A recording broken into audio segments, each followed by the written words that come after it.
यह कहानी एक ऐसे रहस्यमयी युग की है जब देवताओं और दानवों के अलावा कुछ अनदेखी शक्तियां भी अस्तित्व में थीं। इन शक्तियों में सबसे खतरनाक थी कालदृष्टा, जो भविष्य देख सकता था और अपने श्राप से सृष्टि को बदल सकता था। लेकिन इस अराजकता के बीच एक योद्धा पैदा हुआ जिसे अग्नि देवता का वरदान मिला था। उसकी नियति थी कालदृष्टा के श्राप को समाप्त करना और सृष्टि को बचाना। एक प्राचीन रहस्यमयी गुफा, जहां एक विशाल काले रंग की आकृति कालदृष्टा अपने 3 नेत्रों से भविष्य देख रही है। उसकी आंखों में ब्रह्मांडीय बिजली कौंध रही है और वह एक भयानक श्राप दे रहा है कि 3 चंद्रों के मिलन के बाद यह संसार नष्ट हो जाएगा। स्वर्गलोक में देवता चिंतित हैं। अग्नि देवता, वायु देवता और वरुण देवता एक सभा में बैठे हैं। वे सोच रहे हैं कि इस श्राप को कैसे रोका जाए। अग्नि देवता के तेज से एक दिव्य बालक का जन्म हो रहा है। उसका शरीर अग्नि के समान दहक रहा है और उसकी आंखों में सूर्य का तेज है। बालक के चारों ओर देवता खड़े हैं और उसे अग्नि योद्धा नाम दे रहे हैं।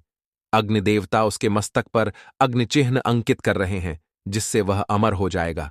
अग्नि योद्धा को तपस्वियों के आश्रम में भेजा जा रहा है, जहां उसे अद्भुत अस्त्र शस्त्र चलाने की शिक्षा दी जाएगी।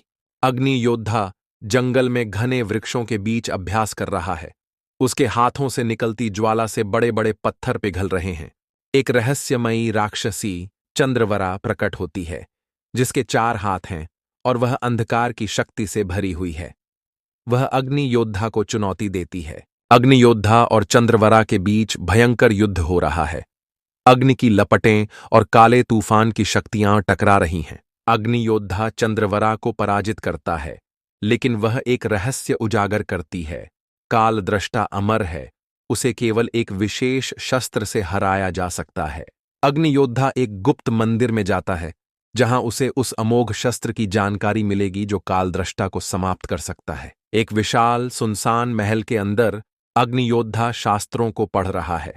तभी उसे एक रहस्यमयी स्वर्ण तारा दिखाई देता है, जो कालज्वाला शस्त्र का संकेत दे रहा है। अग्नि योद्धा कालज्वाला शस्त्र की खोज में हिमालय की एक बर्फीली गुफा में प्रवेश करता है। वहां 4 दिव्य द्वारपाल खड़े हैं, जो उसे रोकने की कोशिश कर रहे हैं। गुफा के अंदर एक विशाल जलता हुआ शस्त्र है, कालज्वाला, जिसे उठाते ही अग्नि योद्धा के शरीर में दैवीय शक्ति समा जाती है। कालदृष्टा को यह पता चलता है और वह अपनी काली सेना लेकर पृथ्वी पर आक्रमण कर देता है। चारों ओर अंधकार छा जाता है। कालदृष्टा एक विशालकाय आकार में बदलकर आकाश में खड़ा है। उसके चारों ओर अंधकार का चक्र घूम रहा है। अग्नि योद्धा अपनी सेना के साथ युद्ध के लिए तैयार खड़ा है। देवताओं ने उसे अपना आशीर्वाद दिया है। कालदृष्टा के जादू से धरती फटने लगी है। आसमान में बिजली कड़क रही है और समुद्र उफान पर है। अग्नि योद्धा हवा में उड़कर कालदृष्टा पर पहला वार करता है, लेकिन वह बच जाता है और पलटवार करता है। युद्ध भीषण हो जाता है। अग्नि और अंधकार की शक्तियां ब्रह्मांड में टकरा रही हैं।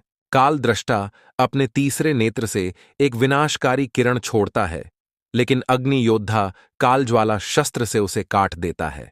अग्नि योद्धा आखिरी वार करने के लिए कालज्वाला शस्त्र को पूरी शक्ति से कालदृष्टा की छाती में उतार देता है। कालदृष्टा भयंकर चीख के साथ जलने लगता है और उसका शरीर राख में बदल जाता है। तीनों चंद्रों का मिलन होते ही संसार नष्ट होने के बजाय एक नई सृष्टि का जन्म होता है। देवता प्रसन्न होकर अग्नि योद्धा को सृष्टि का रक्षक घोषित करते हैं। अग्नि योद्धा एक नए युग की शुरुआत करता है, जहां सृष्टि में फिर से संतुलन आ जाता है। अग्नि योद्धा कैलाश पर्वत पर जाकर ध्यान में बैठ जाता है, क्योंकि उसका कार्य पूरा हो चुका है। एक नया सूर्य उदय हो रहा है, संकेत देता हुआ कि अब सृष्टि में एक नए युग की शुरुआत हो चुकी है। आकाश में एक दिव्य संदेश उभरता है। धर्म की रक्षा के लिए सदैव एक योद्धा उत्पन्न होगा।